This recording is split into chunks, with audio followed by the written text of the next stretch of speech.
Good evening, Ultimate fans, and welcome to the Pacific Northwest for Game 2 of our Seattle doubleheader. I'm Zigno Zag. I'm Charlie Mercer. Now in the Western Ultimate League, we have the visiting San Diego Super Bloom flying up north to challenge the Seattle Tempest. Should be a banger of a game. How you doing, Charlie? This is the game that I have had circled the whole year. And it is not just me. All of the players have had this game circled. Everybody knows that this could be a preview of what we're going to see for championship weekend in Oregon in June. These two teams have so much depth, such similar play styles that these are everyone is San Diego is, top of their division, arguably with the Bay, and Seattle, top of the West Division, right?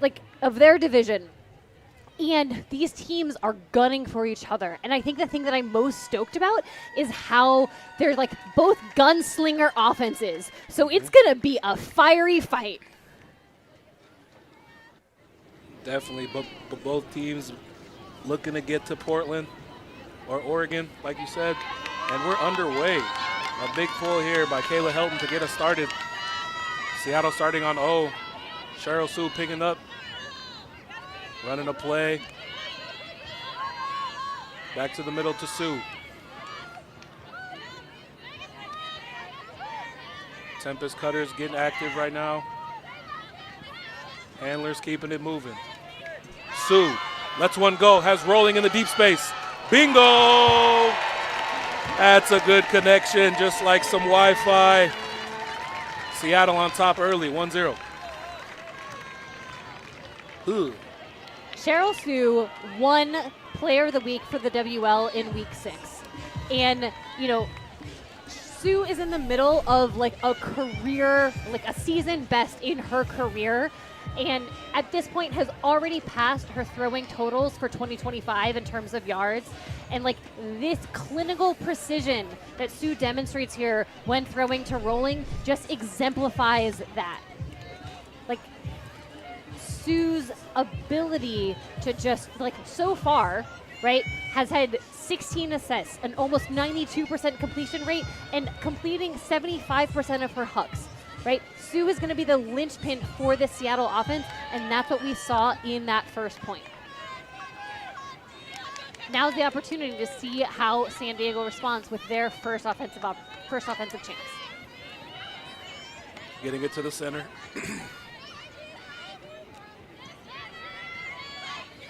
Caitlin Weaver. Ooh, great contest, but still in the Super Bloom's possession. Pajunas. Hey, run through block. Siona Antolin makes her presence known. Gus Crowley picks it up. Oh, Super Bloom get it right back.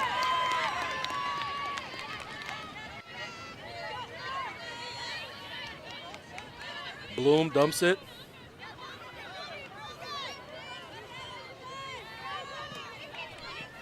Good undercut.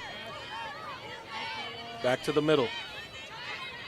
Round the horn we go, and the shot goes up.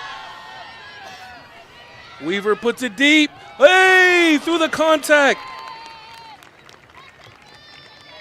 Goal for Megan Maxfield. Super Bloom tie it up, 1-1. Weaver and Maxfield, big hitters for this Super Bloom roster. Players we're going to be saying over and over during the course of this game. Experienced veterans who have big contributions. I'm really impressed by that catch, right? Through the contact, the short-handedness, right? Maxfield's ability to read it. Antolin is right there, takes the inside edge, and Maxfield, right, continues to track it with the two-handed pancake layout grab, and checks on Antolin. What a teammate, upstanding human being to boot. Love to see it. There's so much to love about this matchup. Both teams are averaging about 15 hucks a game so far this season. The next highest team is Utah, and they're averaging not quite 13 hucks. That's not completed hucks, that's just huck attempts. So what we've seen in these first 2 points on those big away shots, that's what we can expect. We got another one. Spalding looking for Baroma. Just out of the grasp. Super Bloom with a break chance here. They say the game don't start until somebody gets a break. We'll see if we're starting here.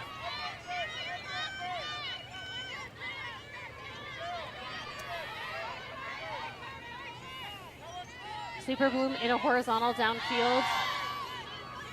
Good connection down the field. Stand by. Weaver keeps it moving. Nissen swings. Swing, swing.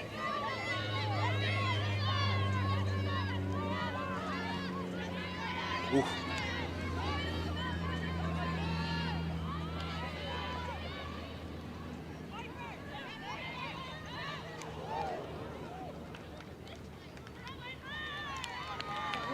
Standby connects through the traffic.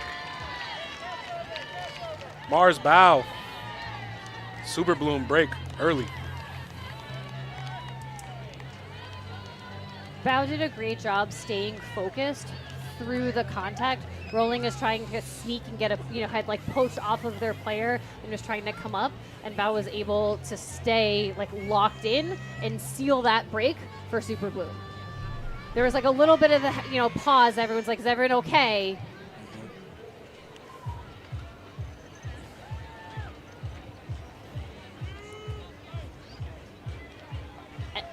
And we're good.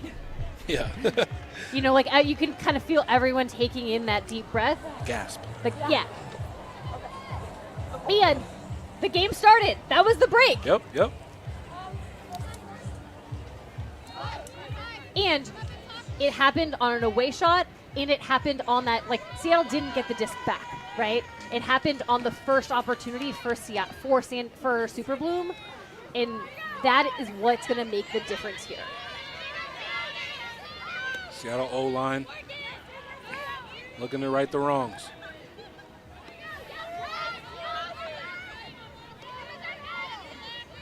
QB1, Cheryl Sue.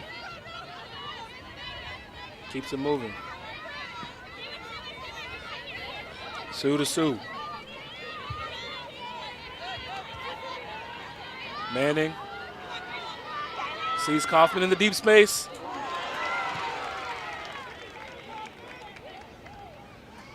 Kaufman to Cheryl Sue. How about that?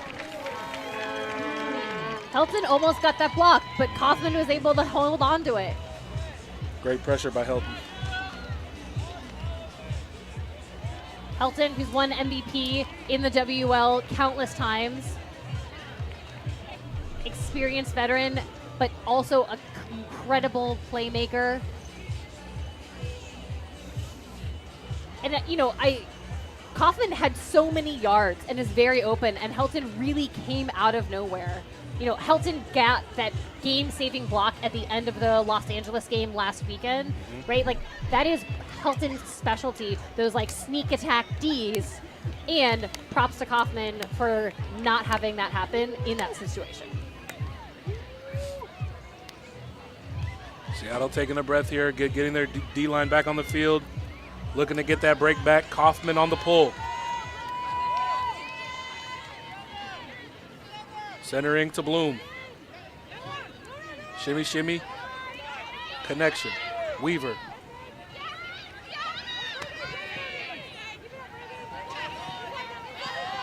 Good gainer down the field.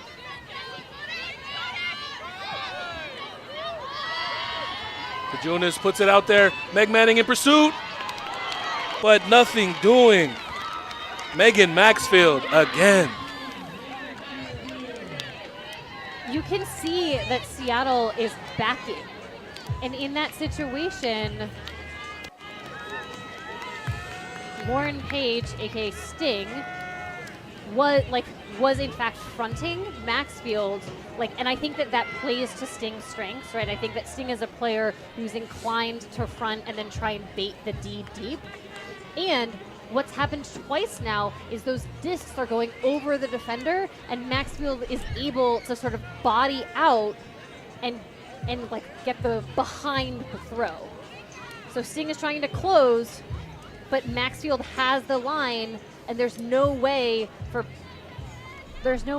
Page to come around without a foul. It's great positioning by Maxfield and great awareness by Pajunas to place it where only Maxfield can get it.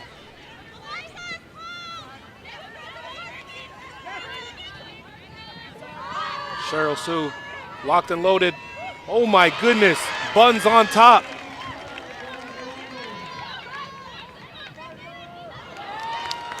Discussion. Stall count was certainly rising. Rolling calling a foul. And I think that as Rolling, was turning, there's a conversation about, like where that contact occurred. Ooh. Great grab from Rolling, aka Buns. Oh, it's a stall. It was a stall.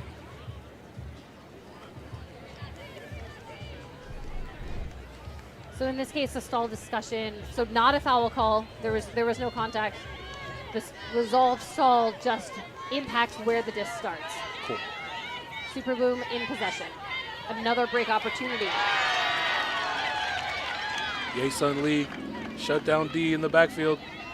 Finley looking for an outlet. Finds one in Kirkland. Couple pivots. Pump fakes. Oh, Baroma. Super Bloom in transition.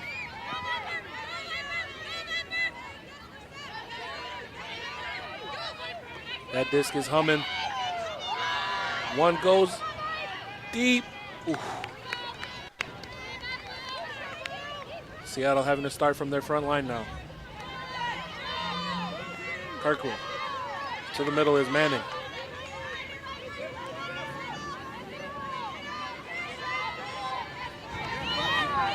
This is the first multiple turnover point that we've had this game.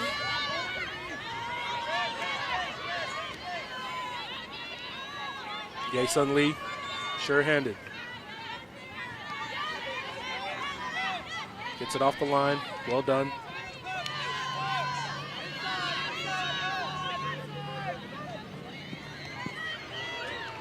Footwork. Kirkland.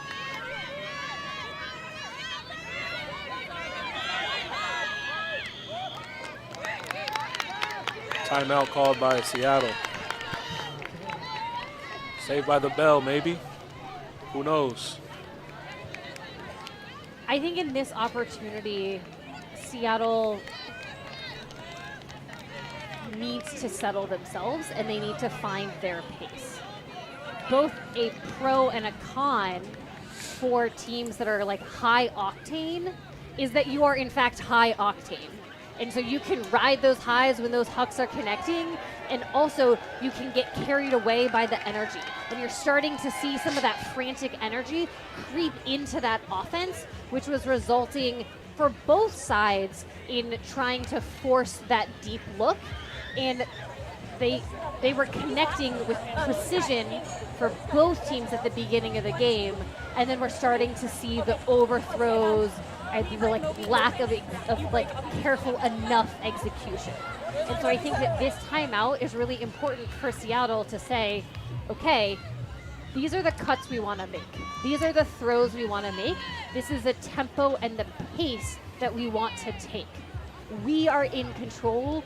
We are going to dictate. Coach Ray Yang for Seattle said before this game, you're going to be able to tell a lot about how the beginning of this game goes, how we start off.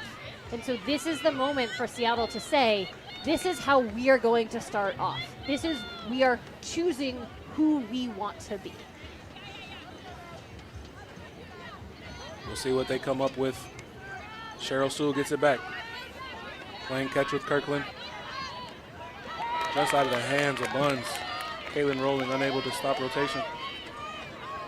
Super Bloom picking it up.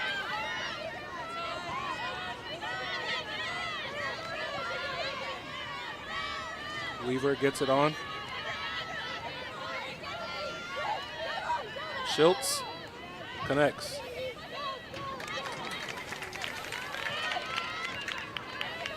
Pajunas with the drop there, with rolling just before. Both players who are typically very short-handed. Good read down the field.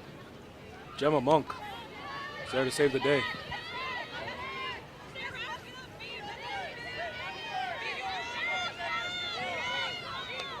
Spalding enters the handler set. Sue surveying.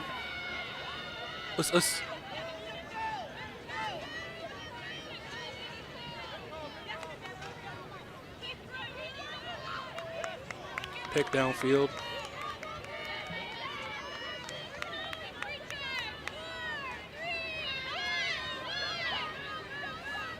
Freestyle happen and going down. Caitlin rolling. Keeps it rolling. Oh, tail end in the wrong spot for Spalding. Back and forth point we go. Need a little bit more loft and a little bit more edge the other way for Spalding to have a chance at that. You can see everybody out there gasping.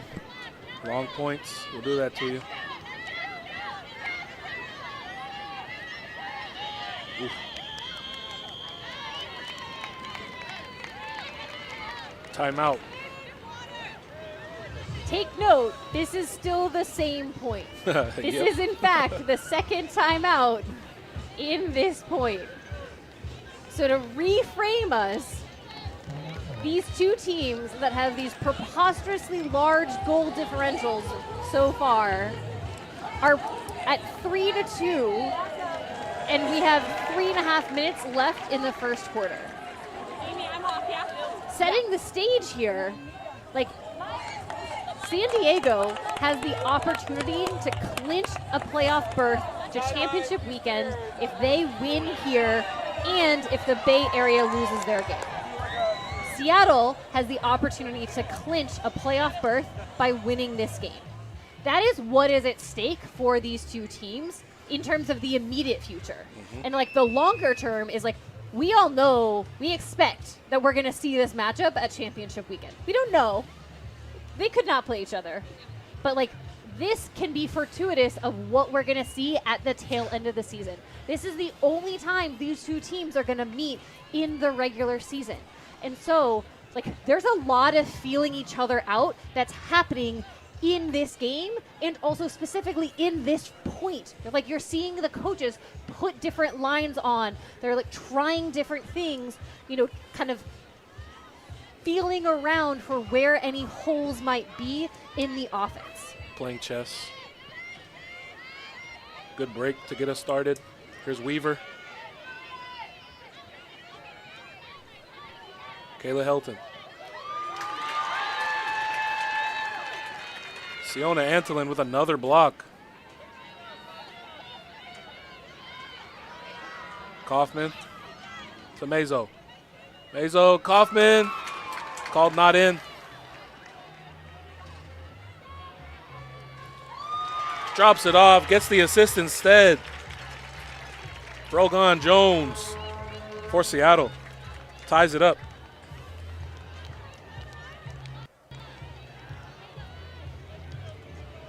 When we think about these two teams, the story of their stats is a fascinating one because of how similar they are in terms of what the numbers say. So if we look at the number of yards thrown in a game, Seattle is covering 1,900, almost 2,000 yards in a game. Seattle is covering almost 1,900, almost 2,000 yards in a game. San Diego is covering 1,550 yards in a game. Seattle's covering the most number of yards in a game, largely because they've had more bigger blowout wins. But San Diego is like third in the league. So even though they're still like a goal, like a yardage differential, they're both covering huge numbers of yards, both because they're winning their games by a lot, but also because they're using that deep game. Speaking of deep game, Iwamoto connects down the field to Helton. Helton puts it out on a platter. Woo! Teresa Zettner in the end zone for the Bloom. Super Bloom. Continuing this narrative, right? Seattle's turns per game, Seattle's at 27. San Diego's turns per game is just under 24. These are the two teams that have the fewest number of turns per game in the league. When you're looking at hucks per game, they're both throwing about 15 per game, putting them at the largest, throwing the largest number of hucks per game across the league. Seattle's completing about 10 of those hucks, San Diego's completing about 9 of them.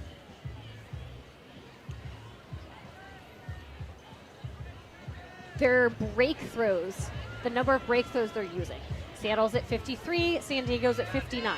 Seattle's the fewest in the league in terms of breakthrows, San Diego's the third fewest. Right, like these are teams that have very similar styles of play. They are like the high octane, looking to get it downfield, not so much using the break side for that movement, right? It's not the small ball offense. It is go big or go home.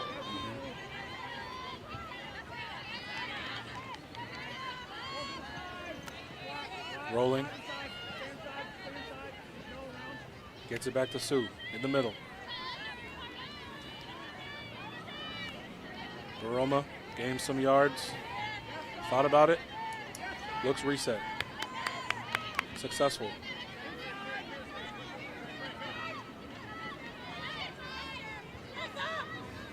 Seattle clogging the deep space a little bit there. Too many players going deep, so none of them truly have that separation. Megan Louie.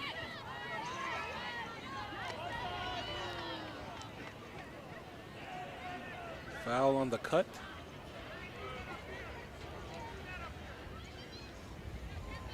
Maybe some separation.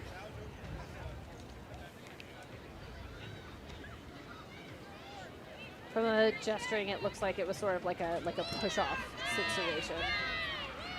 Pre-stall.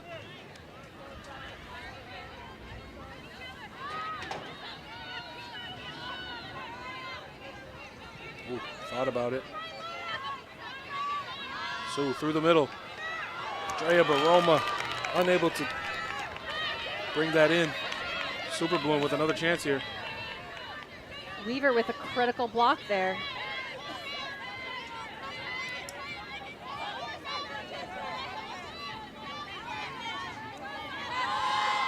Unleashed. Ooh, better read there by Weaver. Pajunas out on the line.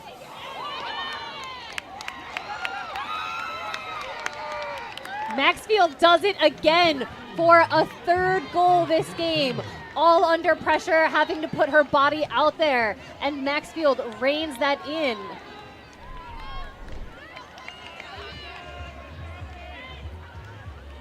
Weaver and Maxfield are just dominating right now.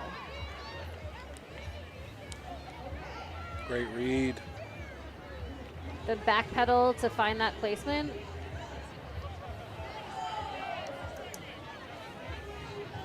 Pajunas put it only where her player could get it.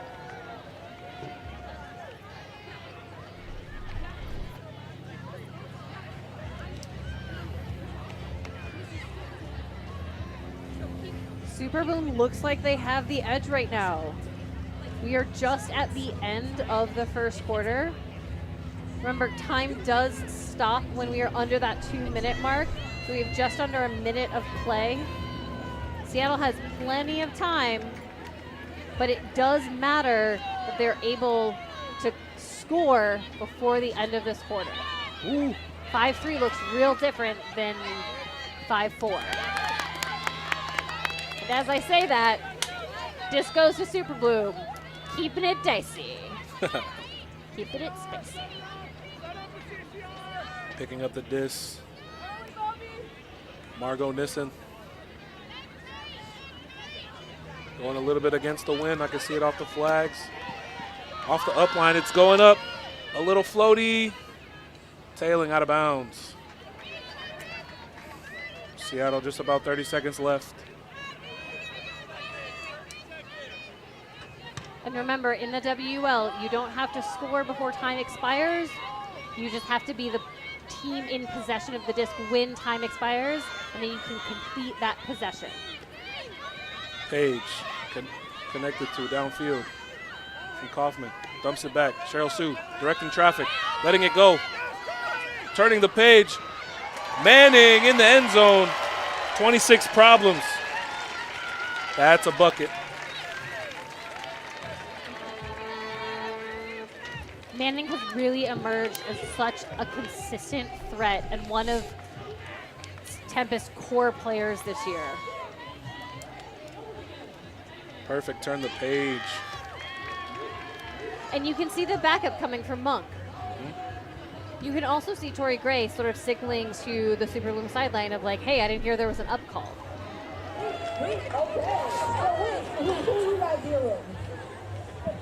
With just 16 seconds left to go, Seattle's like, you can see two coaches on the line calling matchups right now, really trying to dial it in to make sure that they can either tie it in this last 16 seconds or they can prevent Super Bloom from adding another notch to their tally. Yeah. Kaufman on the pull. You can tell they're going a little bit upwind because of, you know, the depths of the pulls. Got a little Super Bloom roll there. Oh. Got a shirt cannon in the stands. Picking up the disc. Iwamoto gets it moving.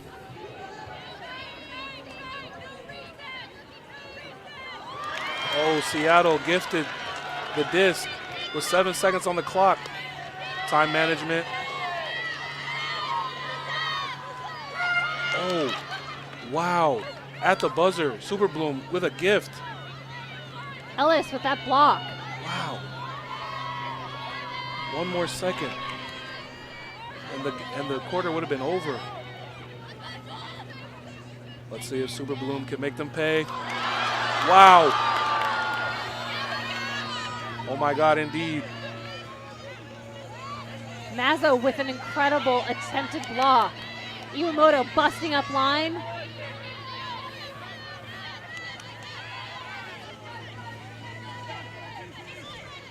Leslie keeps the disc moving. Super Bloom score or nobody scores is the situation. Super Bloom doing a great job maintaining possession. Seattle's clearly hungry for a block. Oh my gosh. Iwamoto. Hair Ew. in face. Iwamoto. Wow. Gets the disc back, unfazed. Locked in. Championship preview, they said. Iwamoto says bet. On the doorstep. Throws.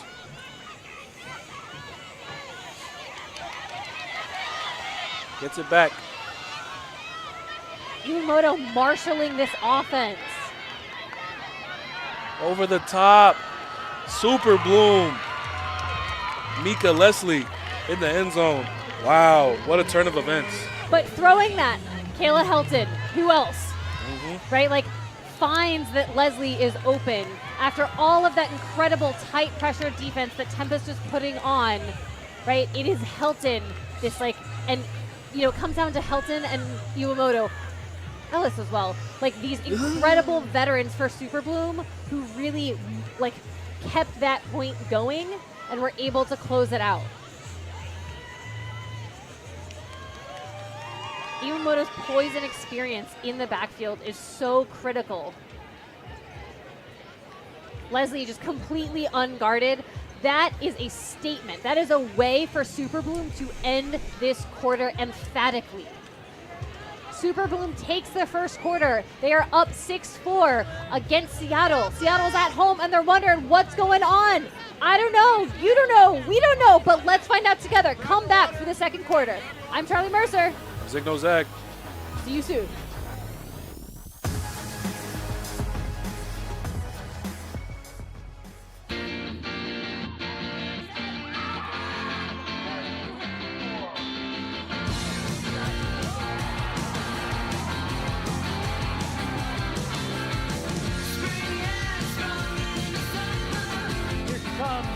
It's a goal!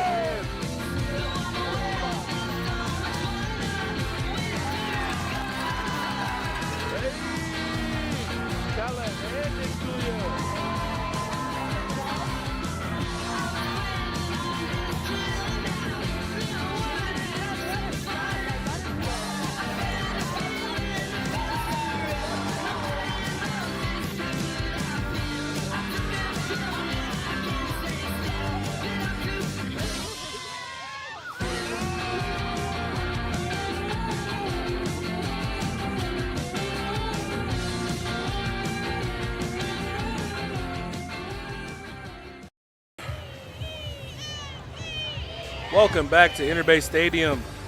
We got a good game going on. San Diego Super Bloom traveling up to Seattle. They're up 6-4. Super Bloom closed out the quarter with some great effort and great grit and grind. Bad chain of events there for Seattle, but we'll see how they respond here as the second quarter starts.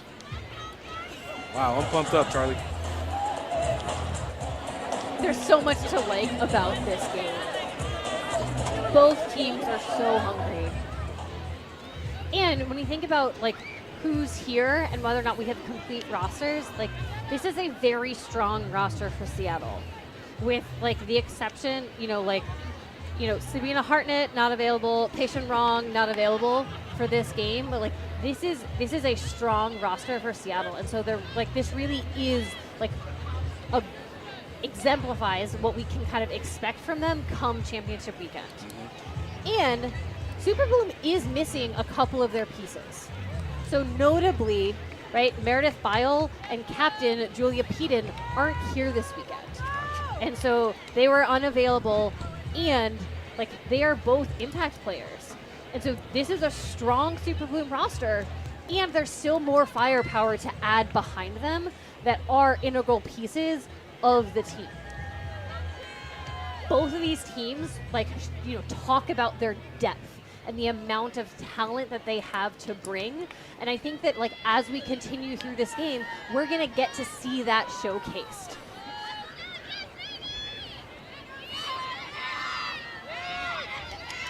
Bloom shimmies and throws to Weaver. Keeps him moving. Walter. To Junis. Hey, Alexa Ramersa. Giving Seattle a chance for a break here early in the second. Amy Nguyen. Oh. Sue unable to come down with that. Super Bloom back on the move. Hey! Amy Nguyen wins that rep. Looking for an option. Finds one in Crowley. Antolin leaves her feet. Keeping it alive for Seattle. Gemma Monk with great pressure.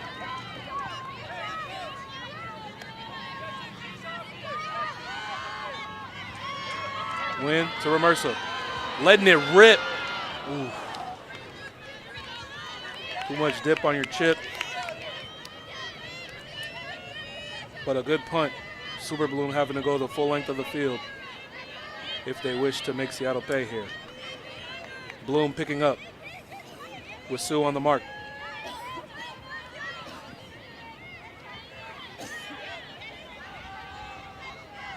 Ooh. Weaver winning her cuts again and again. Bloom to Weaver. Weaver keeps it moving.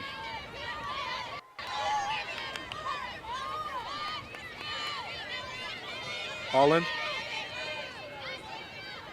Pajunas thought about it. Keeps it moving. Bloom. Good swoop. Stops the throw, but here it goes anyway. Woo! Guess who? Megan Maxfield again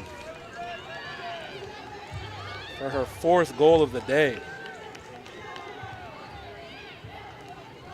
If Seattle wants a chance to come back, they need an answer for Maxfield. And right now, they just don't have it. Hannah Walter on the assist.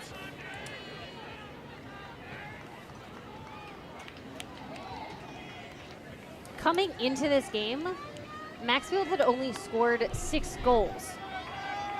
Dang. So we are barely in to the second quarter.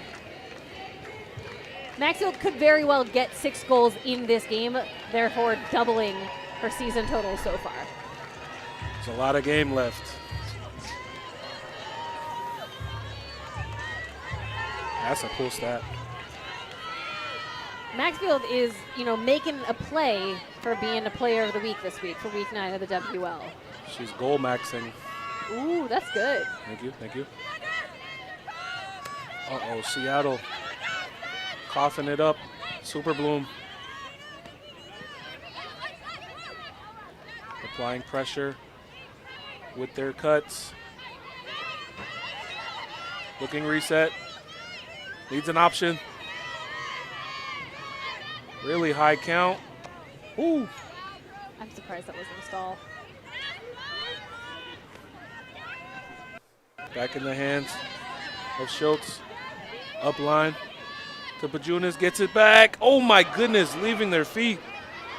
Abby Schultz. Right on the doorstep. Who's home? Nobody yet. Ooh. Foul on the mark.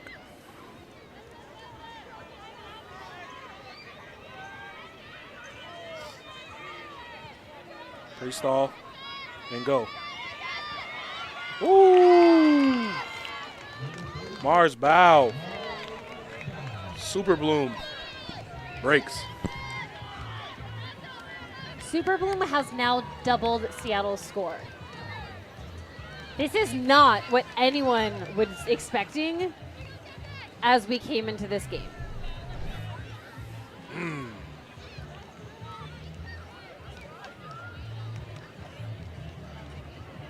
Stamba with that assist there, one of Super Bloom's captains.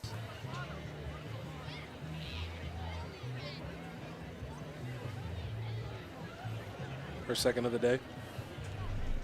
I think this is the moment where Seattle sort of needs to think about how they want to show up, right? They said that their keys to the game were going to be confidence, stopping hucks, and end zone.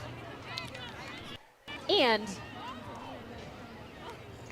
I don't think they're doing those things successfully, right? And especially, I think that this confidence piece is what is really going to make a difference. We need a player who's going to play with some swagger, and Sue has that. I think Sue is still playing with swagger, and we need more. The Tempest need more of those players to be doing that. Kaufman playing with swagger. Oh my goodness.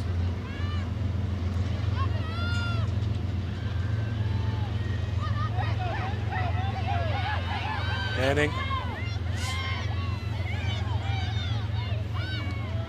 One step out. Thought about it to Monk. It's not there. Jones. Find Cheryl Sue. Keeping it moving. Against the grain. Jamie Kaufman. Who else?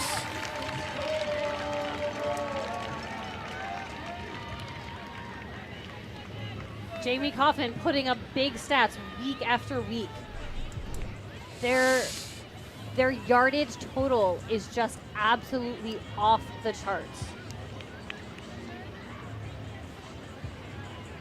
Jamie Kaufman is second on Tempest for the number of yards, which is both throwing and receiving yards.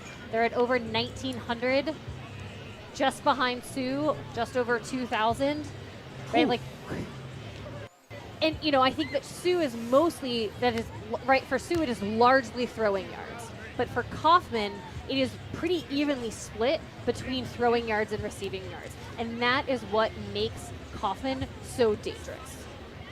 Because you can put her in the backfield, you can put her in the downfield, and she's going to be successful.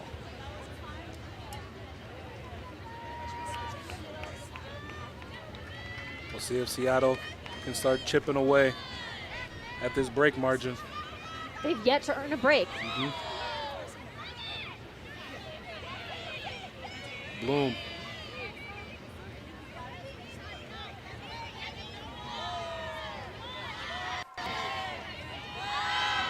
Oh. Too much butter on that biscuit.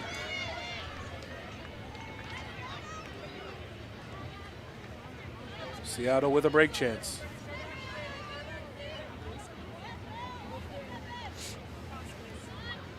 Jesse Crowley picking up.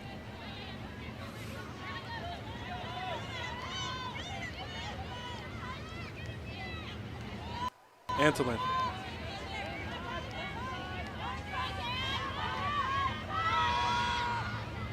Oh.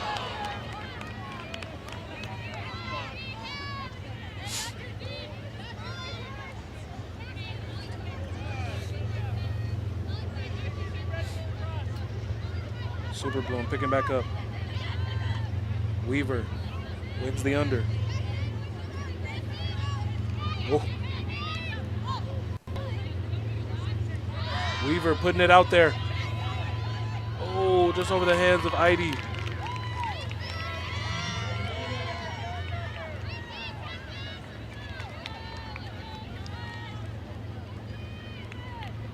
Holland collects in the end zone. Super Bloom keeps their lead.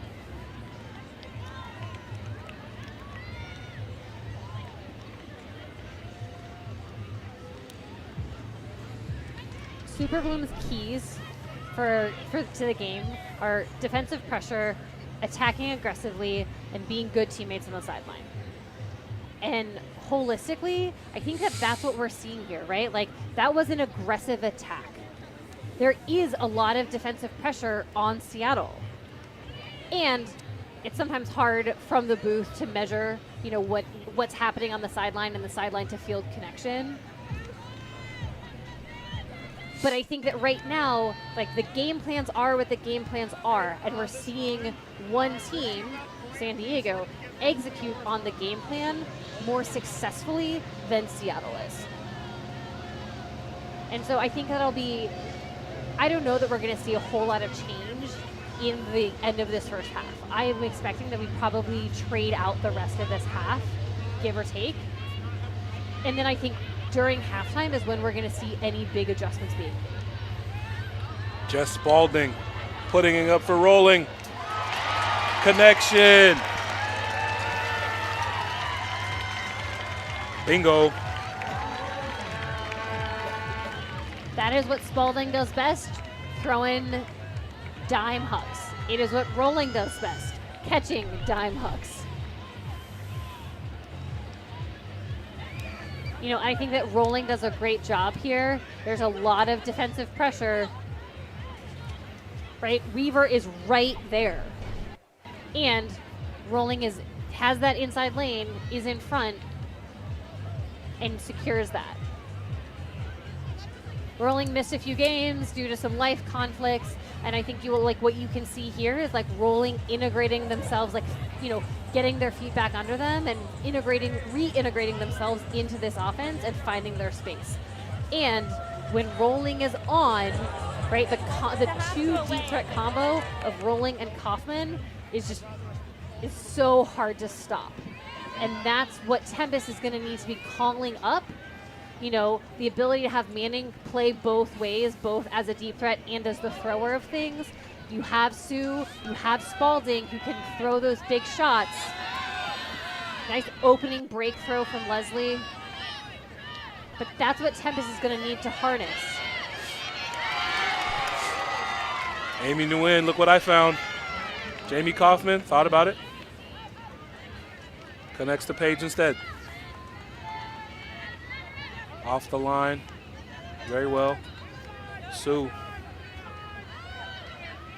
finds Kaufman again. Jones putting it to a spot. Oh my goodness. Wow, Seattle breaks for the first time. That is the first break of the game.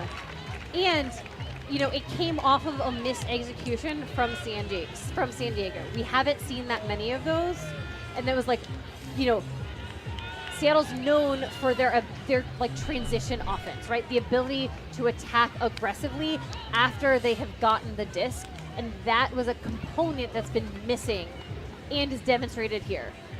You know, Jones did the thing where she placed it over the defender's head so that it was only Paige that really like had the space for it, and Paige did a great job with an offhand grab to close that out for Seattle. Seattle now within 2, 3.5 minutes left in the quarter, in the half. They would be down 1 if the end of that last quarter didn't go the way it did.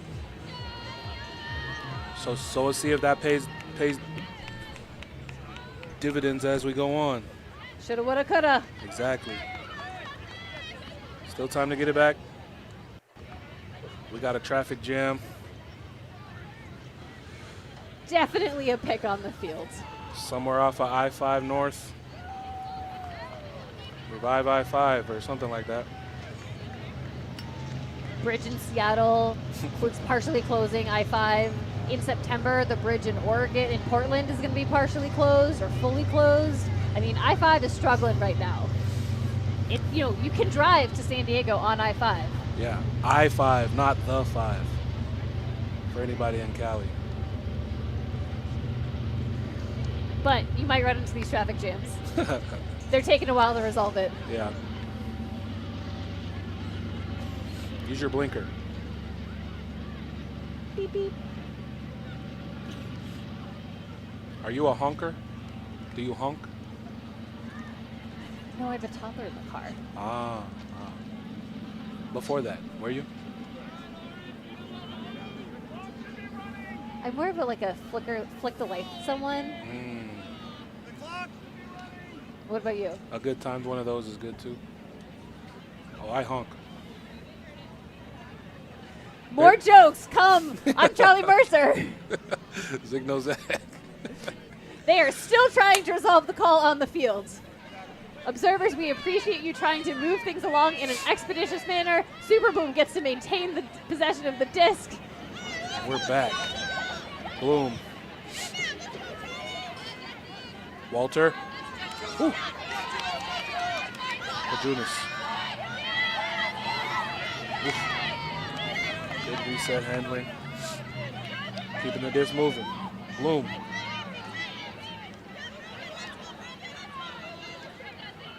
Oh my goodness. Running routes. Maxfield. Walter. Never falter. Up the line with some touch. Bloom. Super. What a point for San Diego.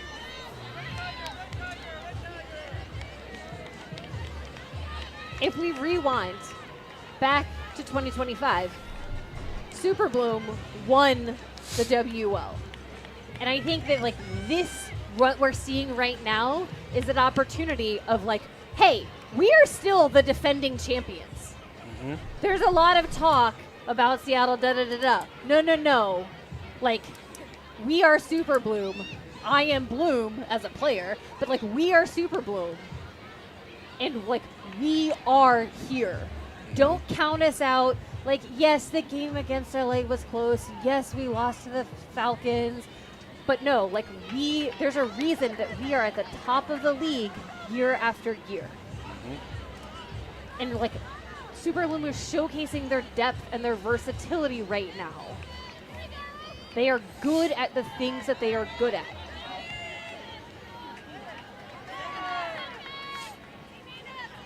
Seattle trying to get back to what they're good at. Kirkland with an air ball. Super Bloom with a gift. Gifts in the chat. All right, we're back. We're moving. We're dumping. Nissen keeps it going. Ugh. Nice shot to stand by. Sama did a great job creating separation. Pajunas finds the option, letting it rip. Gray, no gray area there. That's a break for the Super Bloom. Championship presence, like you were saying. Guzman with that goal. If we reflect on the matchup history between these two teams, Seattle has won four of the seven times that they've played each other. Super Bloom has won 3 of them. Seattle won the 4 matchups that happened in 2022 and 2023. And San Diego has won the 3 matchups that have happened in 2024 and 2025. So now, here we are in 2026. We are starting another pair of years. And that, like, with that, there becomes this opportunity for, you know, either of these teams to start a new run. San Diego has come out on top in recent years. And right now, they are playing like the team that deserves to be on top. Jones, center 2. Back 2.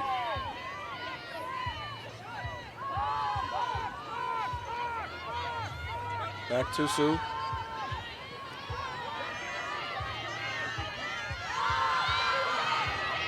Manning puts it out there. Cheryl Sue.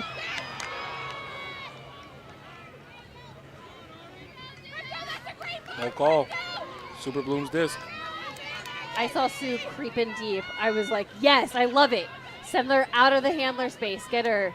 But Manning put that so it had too much float, which allowed the Super Bloom defenders to get under that disc.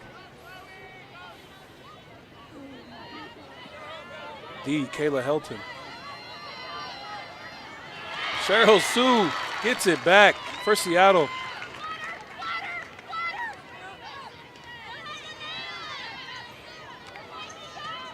Sue keeps it moving around the horn. Page. Back to QB1. Kaufman.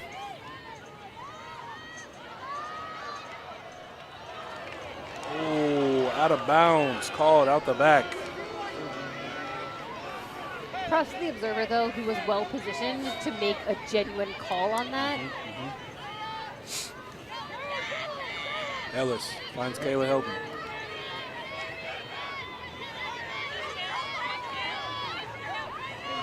Mine. Manning with a block.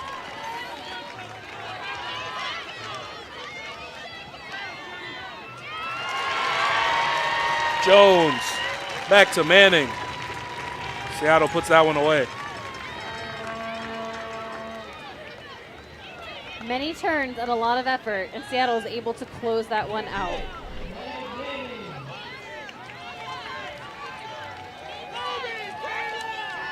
I really appreciate Kaufman's hands on her head. And it was a really great throw and great placement, right? Sting was open in the back of that end zone. Super Bloom enjoying that, or Seattle enjoying the forehand open side looks for that scoring possession. Both the first and the second one.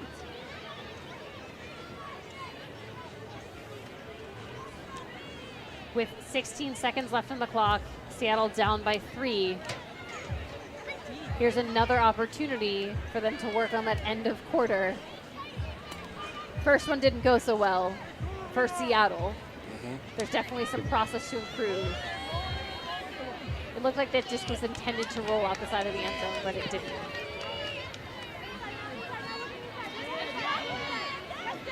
Ooh. Short-handed.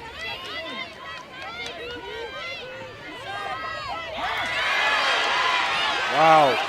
Run through block, giving Seattle the final possession of the half. Seattle will score or nobody will.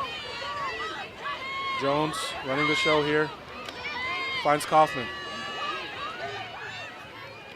Page. Over the top. Oh. Too much edge. Sheesh. What a run there to end the quarter. Seattle able to hold it together for the second quarter and not let the game run away from them, but Super Bloom looking like the dominant team in this first half.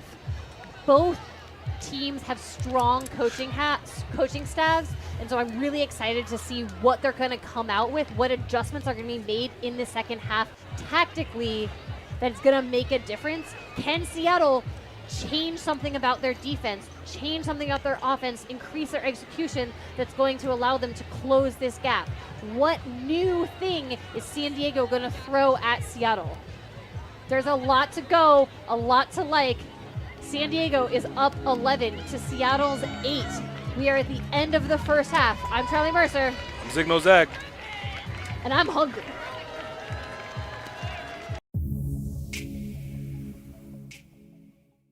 Weekend in the Western Ultimate League. Covered and grabbed. It's Yen. Oh, what a grab! Miriam. Oh my God! Grab from Chung. And as Chip Chang launches to Stetmeyer for a goal. And a blazing Into the end zone, and it's a layout grab. Up for Melnick. Wow! Oh my goodness, Leah. That was a dime ball.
Get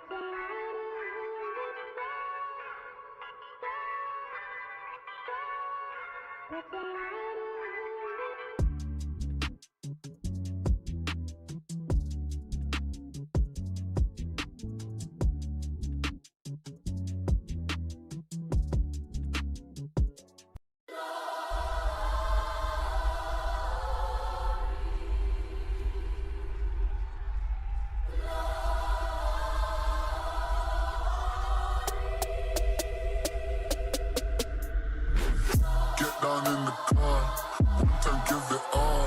Bust it open hard, let me see you drop. Get down in the car, one time give it all. Bust it open hard, let me see you drop. I fucked up this hustle, baby, we hustle, but the oh my.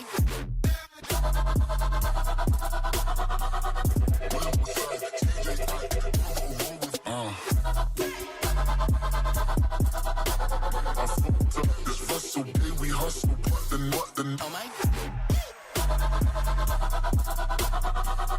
Punch my guns, know that they fly, know that they ride or die.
It's a goal!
Welcome back. Second half action here.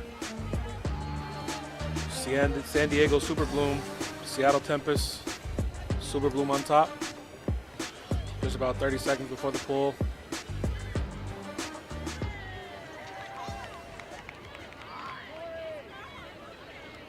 The big question is, how is Seattle going to respond?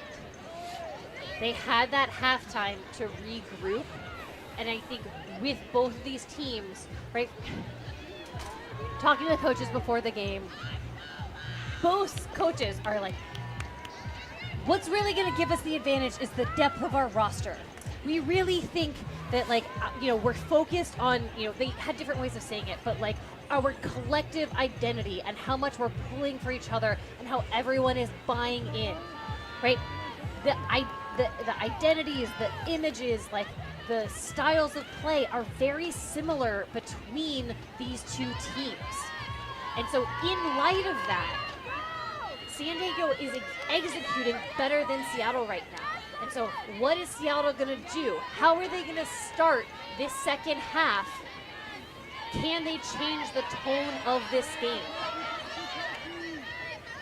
Let's find out together, especially here on this first point. We'll tell a lot. Cheryl Sue and Jess Spalding in the backfield. Finds Louis. Seattle's really been playing with their hammer sets in the backfield. Oh my goodness. Erased. Weaver with another block. Bloomy picking up. Apologies. We've been saying Bloom the whole time. As they let it rip.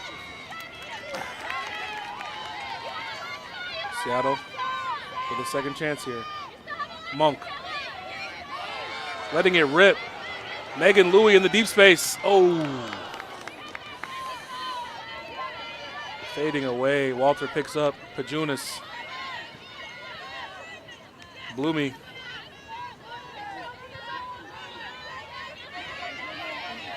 Walter putting some sauce. Keeping that stall count down. Disc is moving. Maxfield looking downfield. Pajunas wide open. Big fakes. Walter's always there. Oof.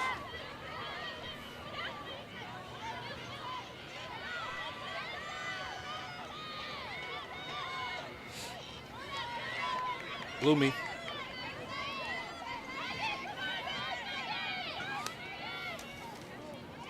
Oof. Finds the pocket.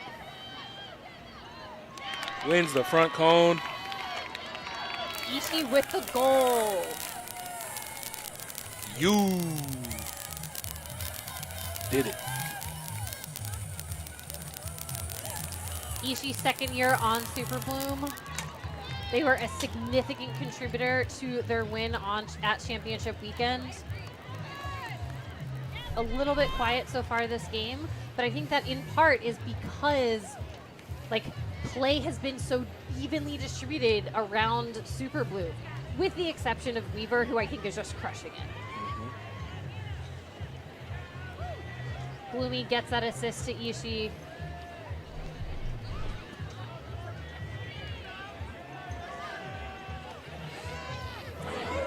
That is not the way that Seattle was hoping to start this half. San Diego starts the half with a break.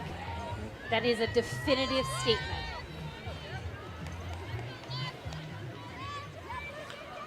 A lot of game left. We'll see what Seattle has for us. Cheryl Sue gets it to Manning.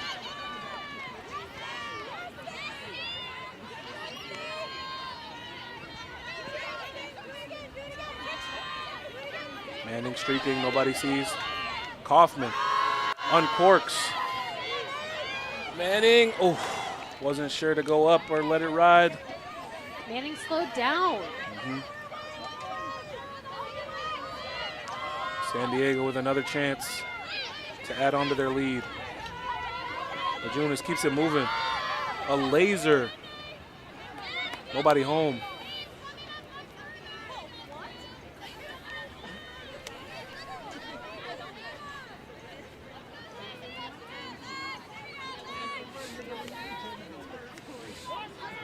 Doggone Jones picking it up, jogging it back.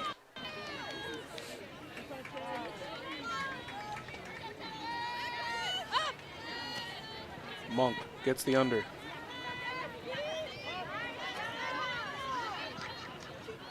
Ooh, Page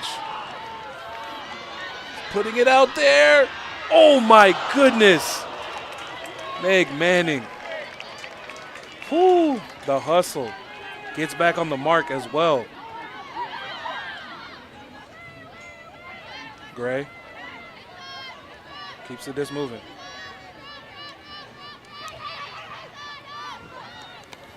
Super Bloom with a chance to push their lead to 5. Meg Manning says, I'll take that.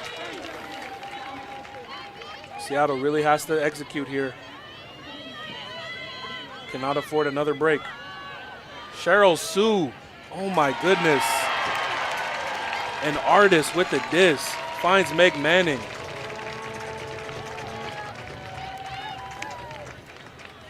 The thing that Sue is doing differently this year is there's a zippiness on her releases for both her forehand and a backhand. Like the speed of Sue's release is faster this season than it was last year, and it is allowing Sue to be able to hit new spaces or with an increased execution rating from before. And that coupled with the veteran play experience that Manning is bringing, right? Like in that last point, we just saw Manning have a great bid attempt on the hook from Kaufman, and then we saw Manning get the D, and then we saw Manning score the goal, right? Like the addition of Manning to this program for Seattle has been a huge boon, and it's no wonder that Manning is one of Tempest players to watch for this week, because they are so critical to this success. Manning started the game relatively quietly.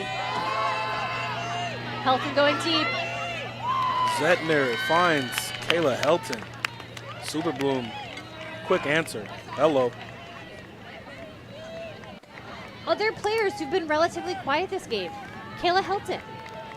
And I think that truly speaks wonders to San Diego as opposed to a knock against Helton.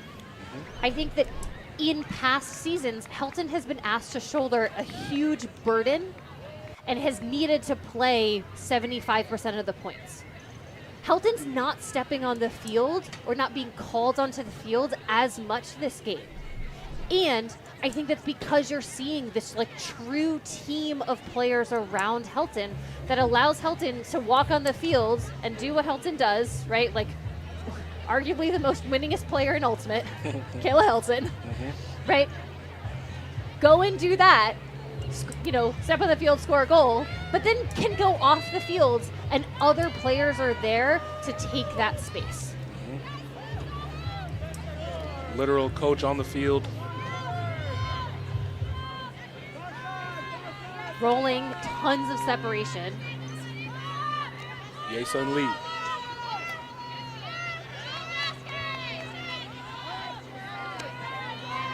Sue has Manning again. What a connection. The Bluetooth is booming. Who's on Ox? It's Cheryl Sue.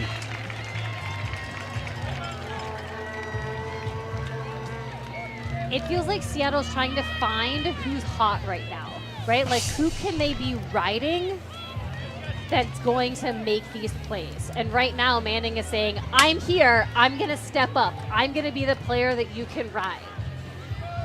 Meg Manning's 3rd goal. Cheryl Sue's 4th assist.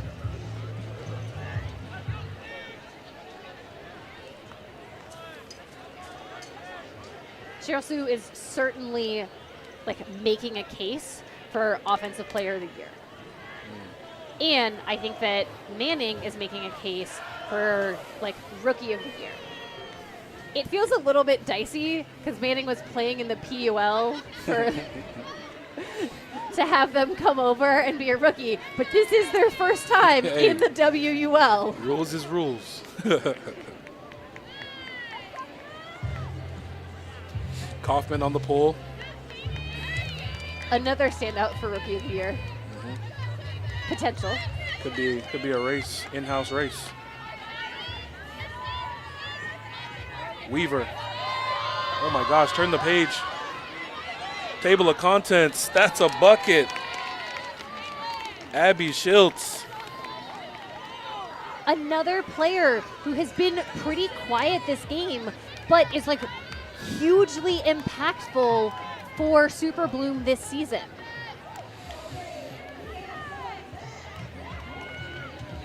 Schultz has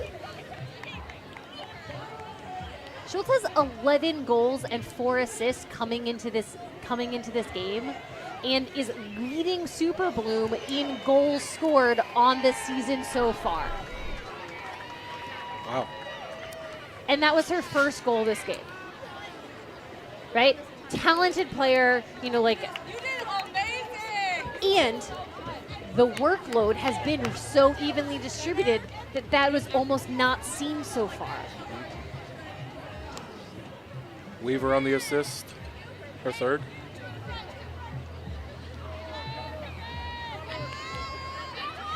Seattle picking up the disc, down 4. 6:30 left in the third.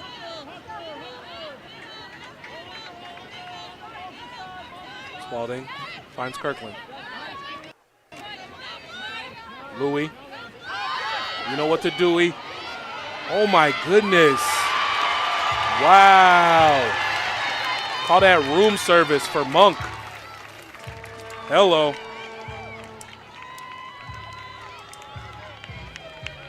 Monk earlier in the season has been one of those deep targets, and that's the first time that Monk has gotten an away shot this game. I think what we're starting to see here is Tempest finding their confidence and finding their flow. Yes, this is our style. That was a great touch throw by Louis. Louis really had that flat and out to space for Monk to run onto. That was great camera work. We saw the two make eye contact, and nod to the house, to the Baja, some would say.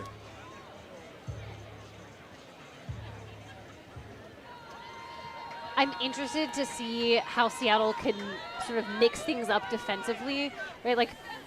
In order to be successful, Seattle needs to sort of stop the initial movement, stop the pull play, stop the, off the stop disc, because, right, this is what's happening. Bloomy with the zoomies. Whoo!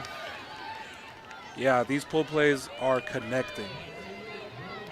And it's resulting in quick points for Super Bloom, which means that Seattle offense that's already had to be on the field a number of times because of the breaks doesn't get a long rest, and they're going right back out there.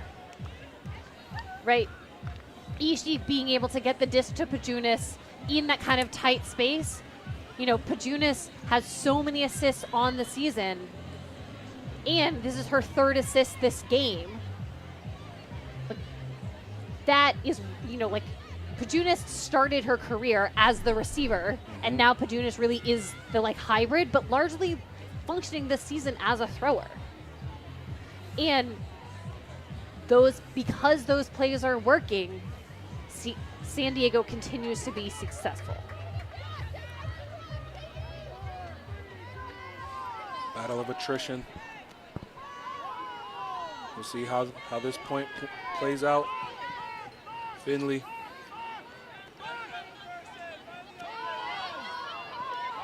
Around to Kirkland.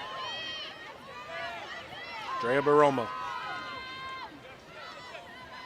Little high release. And a block. Guzman.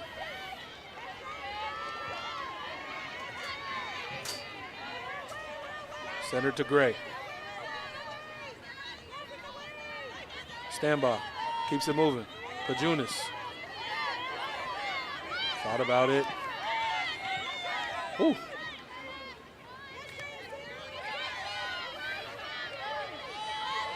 Oh my goodness.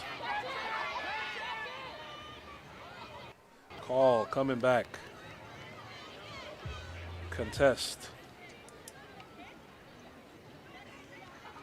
Luck if you buck.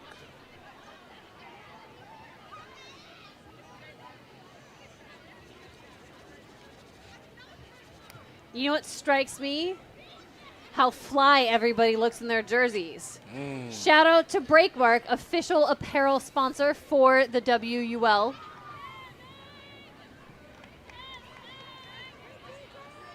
Appreciate you, Breakmark. I appreciate how clean all of these jerseys are. They're very simple. I appreciate the numbers being legible. W's in the chat. Back to the action. Pajunas dishes off. Gray keeps it moving. Stand by. Woo. Gray winning up line. Waiting. And keeping that toe down. Guzman. That's a break for the Super Bloom.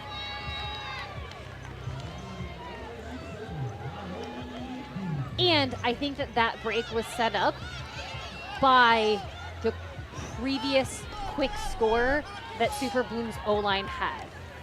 Because this O-line contingent was tired. They hadn't had a lot of break. And Super Bloom was able to set on a new set of defenders who were fresh and able to capitalize on, you know, just a little bit of sluggishness with the extra like burst of energy. Also, shout out to Gray, Seattle native. We appreciate saying hi to the camera. Welcome home. Come back to Seattle.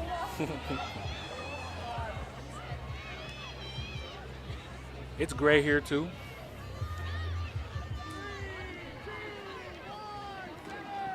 Spalding centered.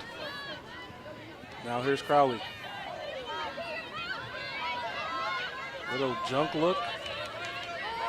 Spalding finds Kaufman. Through all the muck. Antolin. Back to Spalding.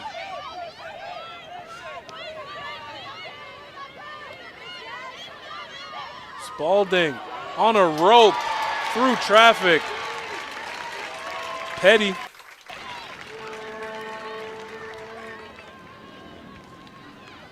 That was a pair of filthy throws by Spalding.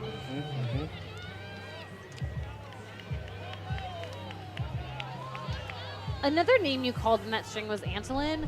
And, you know, Siona Antolin had a block early on, but has been pretty quiet. And has been, you know, Anna Petty scored a lot of goals for Seattle earlier this season. Siona Antolin had also scoring a lot of goals.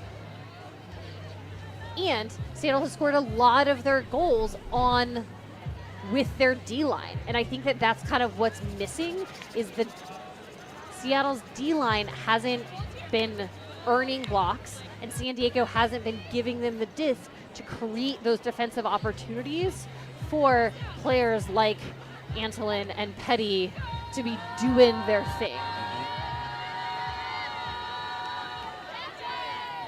Kaufman with a good pull.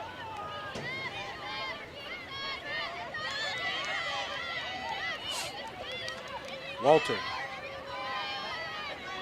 Oh, ouchie downfield.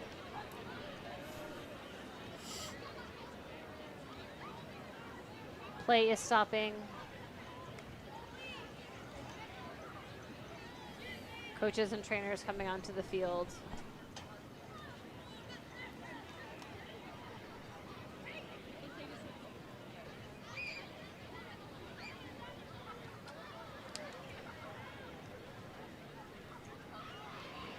Something that San Diego coach Amy said before the game is like part of their team culture, as one of their sayings is, sometimes you, sometimes me, always us.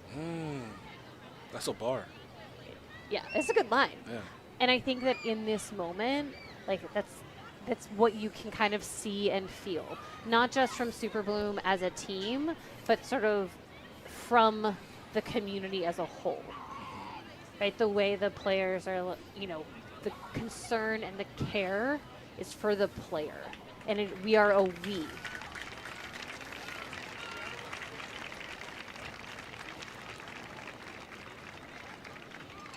Holland getting helped off the field.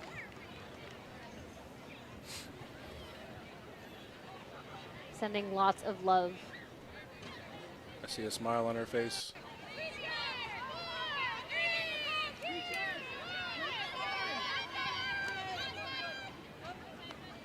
The action continues. Maxfield. Ooh. Jones with some good handler defense.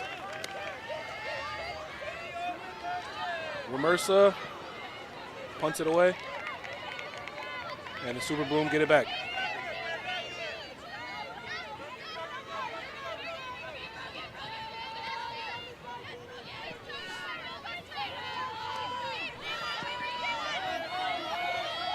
Weaver gets it back.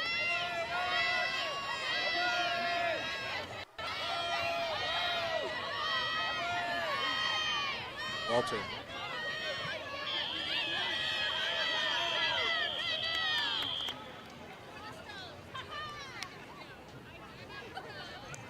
Which happened first, the stall or the timeout? Wynn is not happy about that one. Yeah. Really thought that was a stall. And, you know, I think that team defense to push the stall up is the defense that Tempest needs to ride. You win some and you lose some.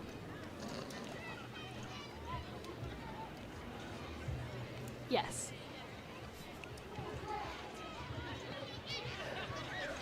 We also appreciate the disc that we are playing with. Discraft is the official disc of all broadcasts for the WUL. We appreciate all of the WUL sponsors. This league would not be possible without you. And remember that you can find all of the Western Ultimate League games on YouTube for free. Yeah, buddy. And Like that word. make sure you come down or come up, regardless of where, or depending on where you are, to come to Championship Weekend in Portland, Oregon. It is going to be a battle. Because the game that you're seeing here, you can expect to be repeated with two teams with more experience and like hungry, especially given what's happening in this game. You gonna be there? I'll be there. I'm gonna be there too. I'm gonna be in the stands cheering for whoever. And we're back. Just under 2:30 now, left in the third. The Kayla Helton. Oh my goodness. What a bucket. Rebecca Ellis found in the end zone. I think the casual way that Helton does that really speaks to her experience, right? She's looking at Helton's looking at the reset. It's like, that's not open. So turns to look downfield and is able to place that. So like looks, Jones has good mark. So turns and is able to throw that leading pass to Ellis, right? And places it, you know, like it has the edge and the touch that goes around Wynn so that, you know, Ellis has an easy goal. What a luxury to have a player with that kind of experience. Just able to walk onto the field, have a superpower, whatever. One superpower? You mean all of them? Yeah, it was an S, plurals. It was plural.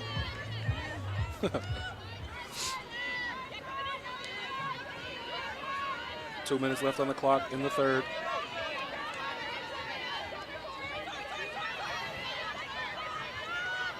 Kirkland down to a knee to keep it alive. Spalding.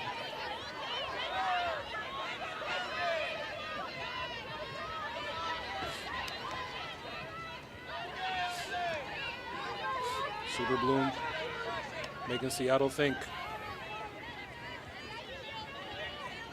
Oof. Rolling.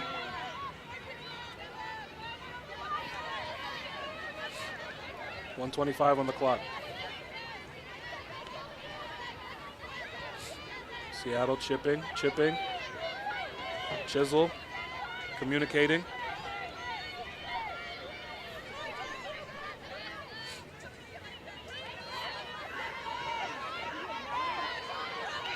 Oh. Schultz gets it for Super Bloom.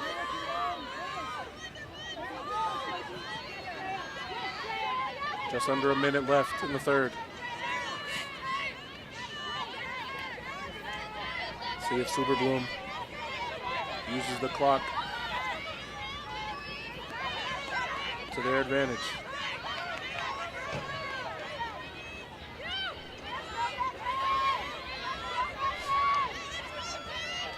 Ishii dumps it back.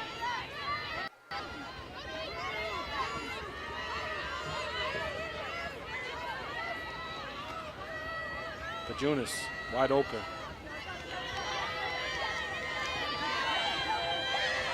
Gray letting it go. It has a chance. Oh. Samba with the bid. Seattle's gonna have a chance. The last chance.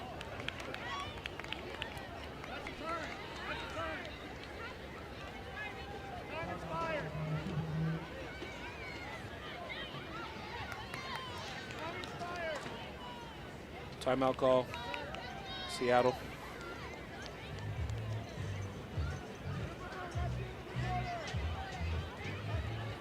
There's some conversation about how much time is left on the clock,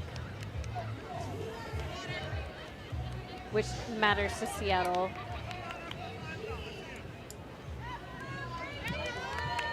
And so Seattle's sort of like losing the time of their timeout because they're figuring out how much time is left on the clock.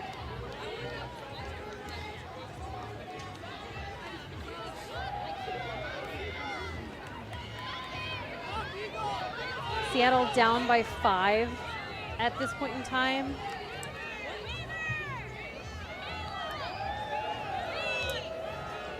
Being able to close out this quarter with a goal would help to narrow that gap.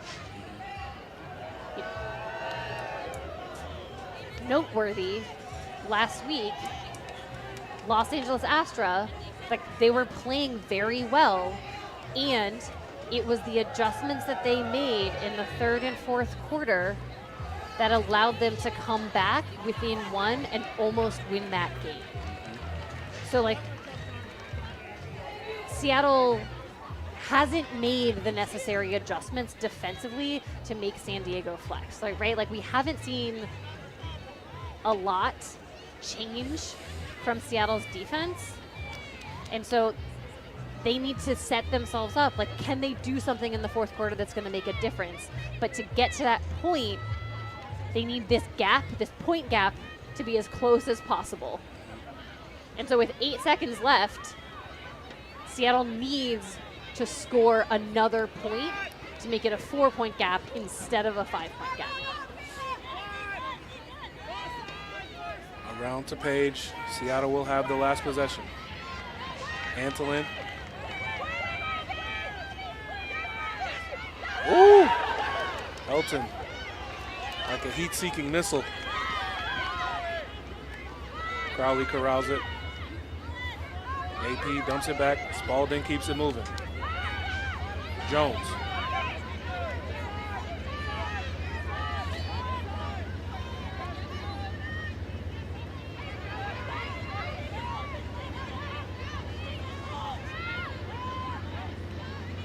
Spalding down the field. Oof. Ran out of patience. That is Page's second throwaway at the end of a quarter after time has expired for Seattle. At the end of the third, Super Bloom, 17. Tempest, 12. I'm Zig Nozag. I'm Charlie Mercer. And we'll see you in the fourth.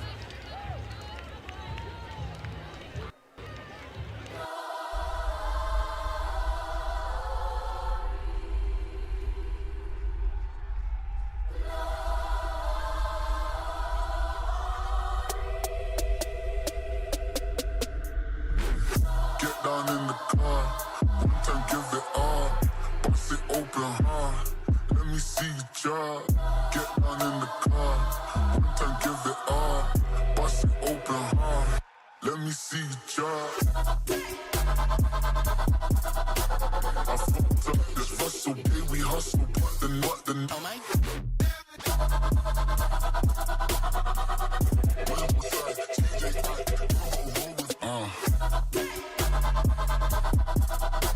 I fucked up this hustle, day we hustle, but the oh my. What is my guns? Know that they fly, know that they ride or die.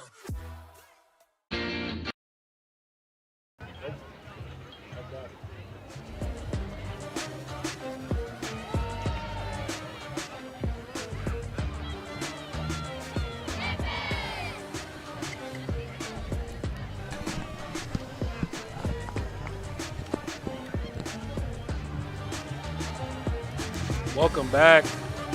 Fourth quarter action here at the beautiful Seattle, Washington. Evergreen City on Signal Zag. I'm Charlie Mercer. Yeah. 5-point game. Seattle's had its moments, but the Super Bloom looked like a machine. Firmly in control of this game. And I think that the crowd is down. The Seattle crowd, like, people are having fun and they're enjoying time together, but I think that you're seeing more of the crowd sort of clued into each other as opposed to clued into the game. And I think that that is like also a little bit what's happening on the field, where like energy is stagnant. And normally, like, you would hope for that like burst of energy from your crowd to support the home team. And I think that Seattle's struggling to manufacture the energy from within themselves. And they're going to need to find it to make a difference in this fourth quarter. For sure. Seattle's got to hit the lost and found. Super Bloom's got to keep it moving. Iwamoto, push pass, back to Ellis. The two-play catch.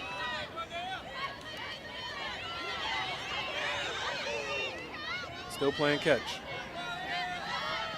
Out to the middle is Helton. Page with some pressure, nothing doing. Helm.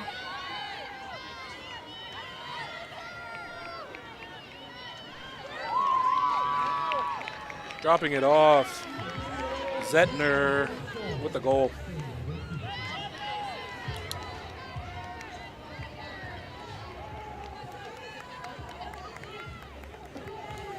Zettner, another player that, you know, is the top block getter coming into this game for Super Blue, and has been pretty quiet. But I think largely it's because they haven't needed to get a ton of blocks. I think they've been able, like Super Bloom has been able to capitalize off of Seattle's mistakes. And, you know, Zettner finding that space, like in the goal to score that, and props for them, like finding other ways to contribute.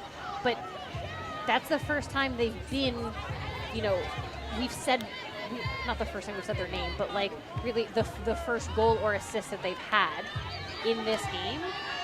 Again, because San Diego is doing a great job using the depth of their roster. Sometimes you, sometimes me, always us. Cheryl Sue now.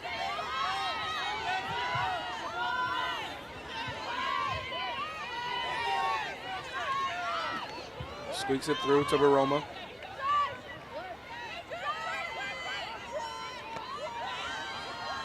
Seattle staying put in this one spot of the field. Finally moving forward. Here's Rolling. Bloomy giving good pressure. Rolling. 10 yards out.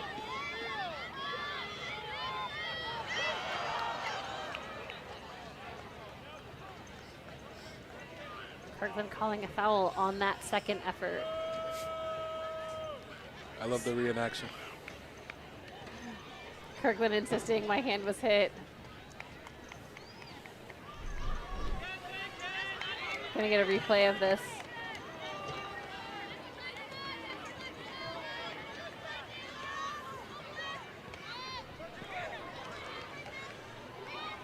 It was ruled a foul, but that looked pretty clean on camera. Doesn't lie. Here's rolling, communicating with a fake. Drea Baroma found in the end zone. That's a goal. And Baroma gets that past a bidding Schultz in the end zone, right? Like that pressure builds over the course of this game. Yes, Seattle scored it, and it's still a razor-thin margin. You had a foul called. You had an almost block in this end zone. Right. Super Bloom's defensive pressure is high. And props to Seattle's offense here, where they didn't strike fast. They did keep possession and move the disc across the field and then find a person in the end zone.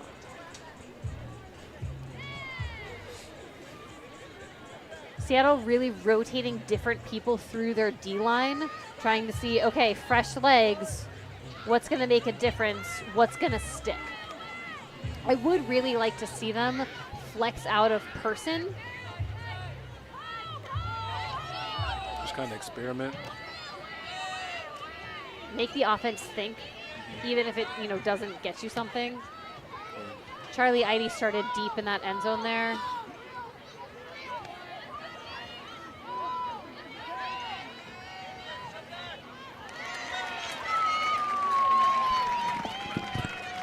Seattle with a break chance. Haven't cashed many today, but let's see if we can get one here. Antolin with the 7. Oof. Crowley. Sure-handed to Eide. Keeps the disc moving. Here's Petty.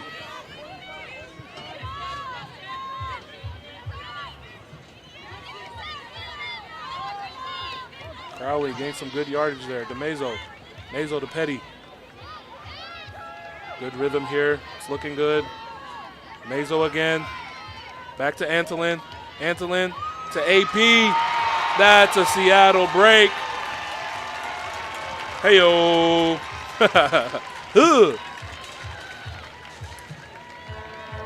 That's the D-line's offense that Seattle needs. The dink and dunk, driving with their legs. That has been the hallmark of success for Seattle this season. And there's been glimmers of it. I really love how Mazo gets it, dishes it out to Antolin, and Antolin is able to, hit the aggressively attacking Petty upfield for that shot. And it was off a San Diego error. It wasn't a block that Tempest earned.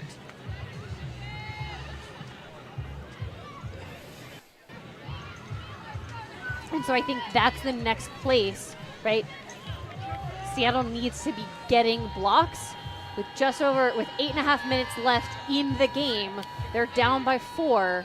They can't just wait for mistakes. They need to be generating them. Yeah, a lot of this game, it's felt like the Super Bloom have been dictating to Seattle. Let's see if Seattle can dictate back here. Iwamoto to the center.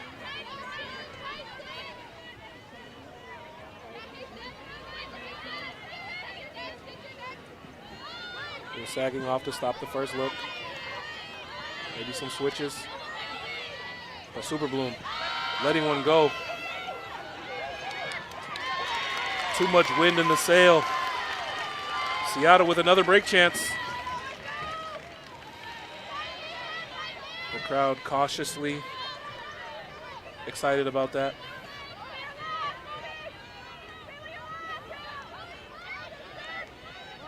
Jones letting it go. Kaufman between Zettner and Helton. Some great yards for Seattle. Page, Mazo has eyes for the end zone. Hey! Pearson cashes home another Seattle break. Back-to-back breaks now. Uh-oh, Seattle's up to something. Something that I think is different here is that Seattle was playing a fairly tight defensive rotation, and we're seeing players cycle in that haven't played quite as many points, right? Like, Mazo's only played a handful of points this game, and Mazo threw that assist. Same for Pearson, right? Seattle also has a very deep roster, and as they're opening up that defensive rotation, we're seeing the contributions from players who haven't spent a ton of time on the field so far.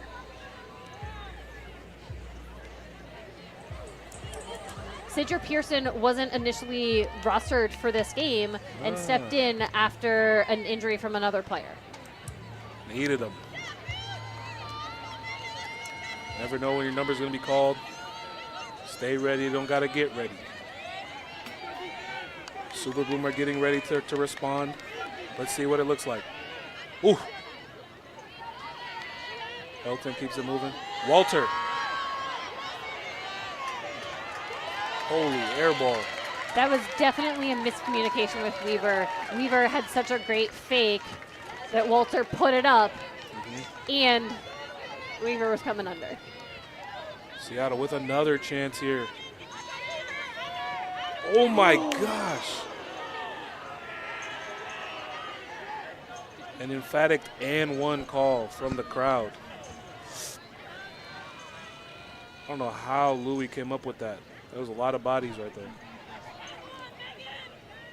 The angle of that play made it so scary for injury. Yellow card for that play. I think deserved. I am glad that everyone is okay. Yeah, it could have been a lot worse. Pre-stall activated, and now we're back to movement.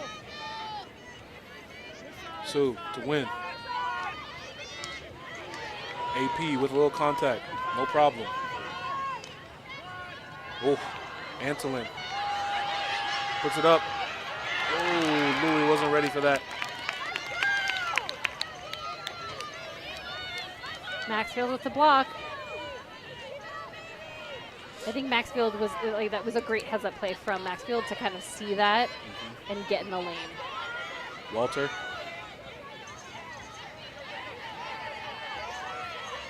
Ishii. Good fake.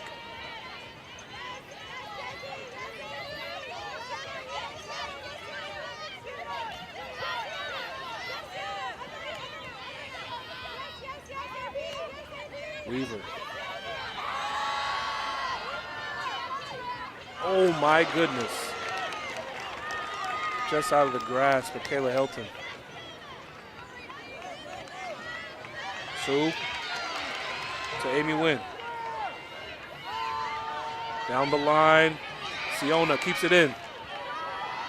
Up top, AP with pressure. Oh, Maxfield. There to save a goal there.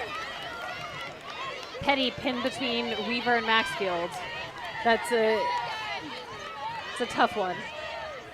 And I love the shot, right? Like that offensive flow from this D-line, that's what Tempest needs to keep doing to close this gap. Still down by 3. Against the grain to Maxfield. This is an O point for San Diego. Ishii. Back to Helton. Bloomy.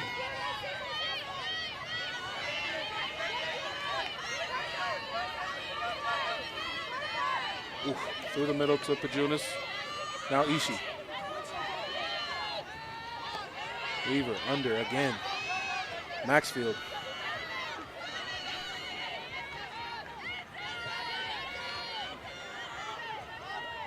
Ishii on the doorstep. San Diego's knocking. Ooh. Second time Helton's hit the ground this point. Oh, no call. Ooh. Sue to the ground. But Seattle's keeping it churning. AP, give me that.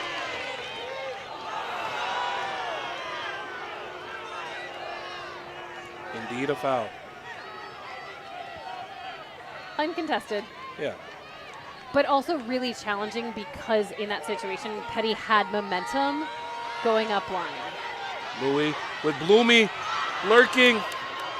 Whoo, emphatic swat. And you wonder how that would have been different if Petty had been able to throw that in motion. Yep.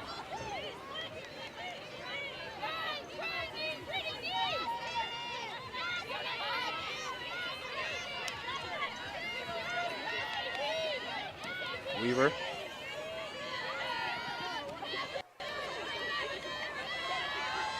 You can tell that players are starting to stagnate, right? When Pajunas threw that to Weaver, Weaver was the only player downfield. Ooh. Antolin still churning.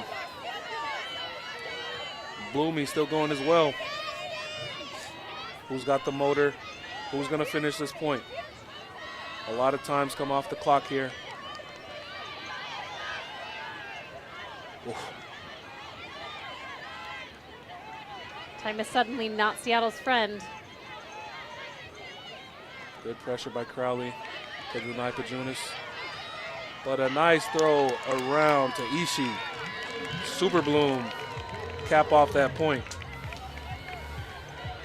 Super Bloom up by 4 with just over 2 minutes left in this game.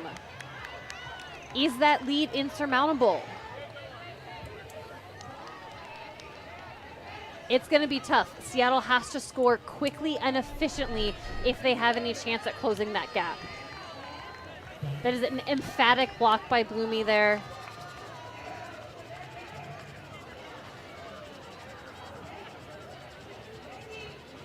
I really like the shimmies that are Ishii was using to get that disc. You can see it was Ishii to Maxfield and back to Ishii cutting up line. Weaver with their fourth assist. I said Maxfield, I meant Weaver. Thank you. Yep. Ishii's second goal of the day.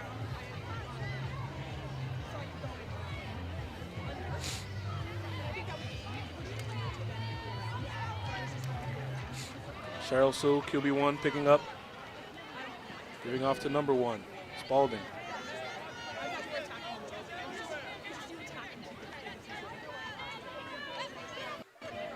Roma keeps the disc moving.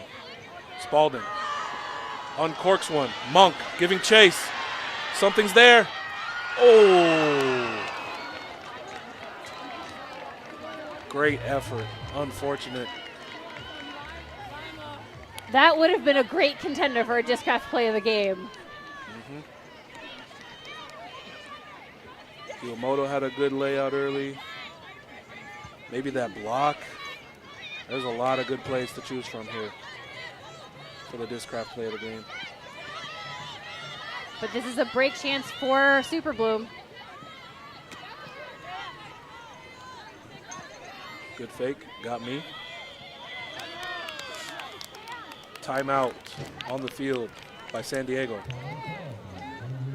Looking to take this break chance home with them.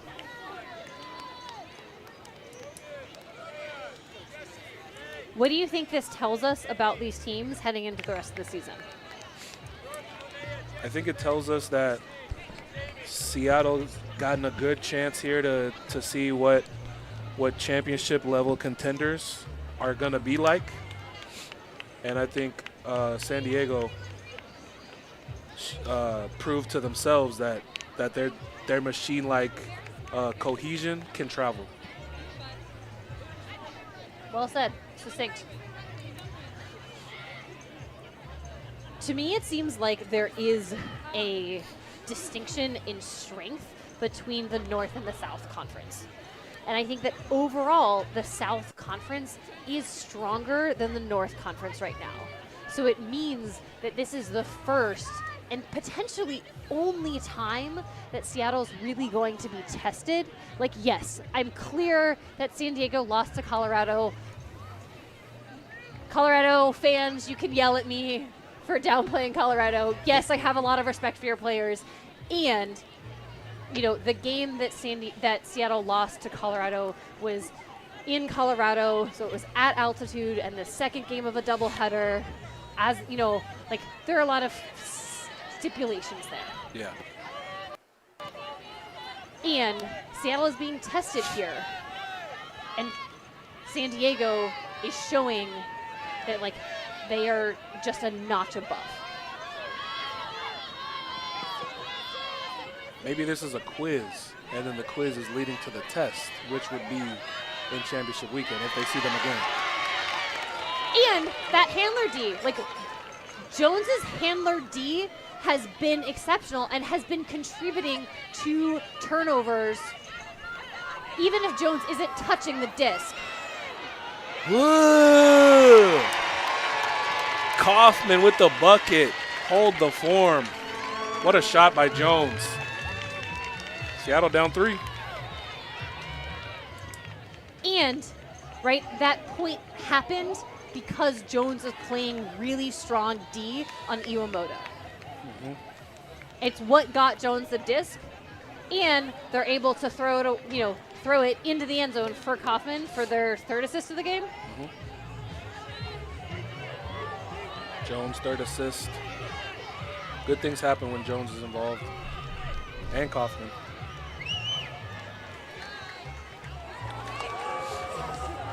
And Jones has certainly been on an upward trajectory this season.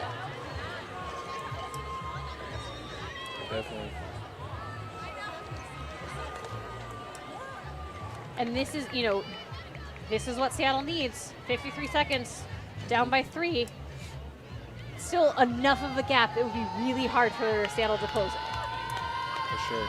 But not impossible. Nothing's impossible.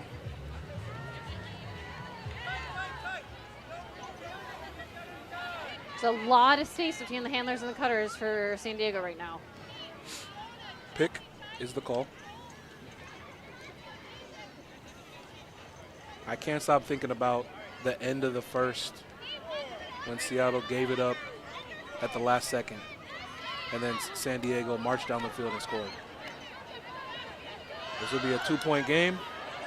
Ooh! But nonetheless, Zettner with another goal, 3rd of the day.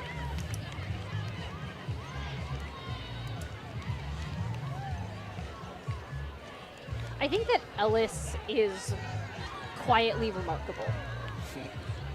You know, with so many of the, like, flashy players and plays that you see Super Bloom make, the consistency that Ellis brings, you know, Ellis had that assist, and it's just quietly remarkable. Ellis shows up in the right place at the right time and does the right thing. And that is such a strong asset. The patio looks nice, but if there's no nails to hold it together, is it a patio?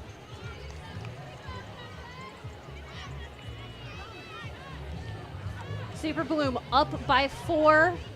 Of course you're going to put Kayla Helton on the field. Lands inbounds. Sue to Sue. Jones. Back to Sue. 30 seconds on the clock. Kaufman. Downfield.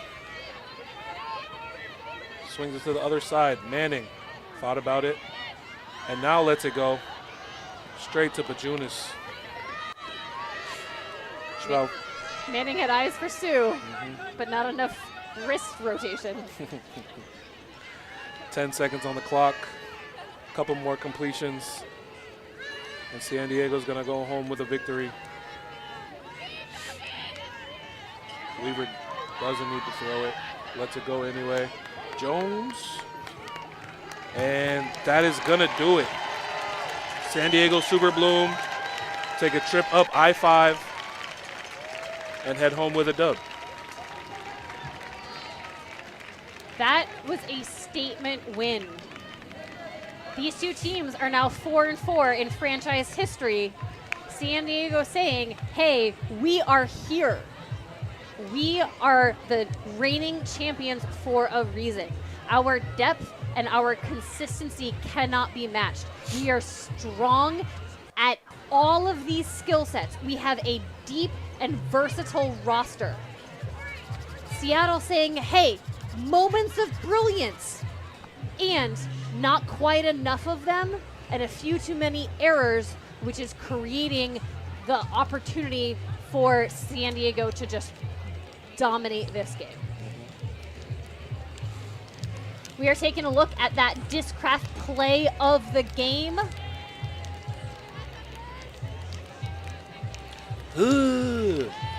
Iwamoto saving possession. And remember that this was part of a significant end zone stand, right? Iwamoto loses their hat here on this layout grab, and then continues to go almost every other for the score at the end of the first quarter. This is that play that you were talking about that you said, right? Like, if Seattle had kept possession, San Diego wouldn't have had this opportunity. So within the context, right, that was a big momentum shift, and the way that Iwamoto is able to just keep playing through all of that, definitely deserving of the Discraft play of the game. So many plays to choose from, but that was a big moment. Yeah, it's been a fun day at Ultimate here. Wow.